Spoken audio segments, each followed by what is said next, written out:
খন্টু, খন্টু, আমি কি তোমার পিঠে একটু চুলকে দেবো? দেবো? দেবো না?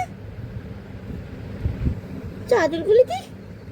তুমি আমার ঘন্টু, সারাক্ষণ খাচ্ছ দাচ্ছ আর এসি ঘরে ঢুকে বসছো, তারপর শুয়ে শুয়ে এরকমভাবে রেস্ট নিচ্ছ, কোনো কাজ নেই। কত সুন্দর জীবন। আমরা সারাদিন বাইরে খেতে খুঁতে আসছি, আর তুমি সারাদিন ছোলা খাচ্ছ, মটর খাচ্ছ, ধনেপাতা খাচ্ছ, তুলসী পাতা খাচ্ছ, আর শুয়ে শুয়ে এরকমভাবে রেস্ট করছো কেন?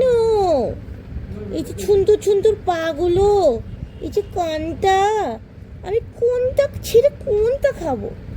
নাকটা, কান দুটো, কি এটা কি? চুলকো চুলকো করে দেবো? বেশিক্ষণ থেকো না, তোমার পটি করে ফেলো। যাও নিজের ঘরে যাও। ওঠো, আর লাত খেও না, ওঠো। অনেক লাত খেয়েছো, ওঠো। ওঠো বাবা, ওঠো ওঠো।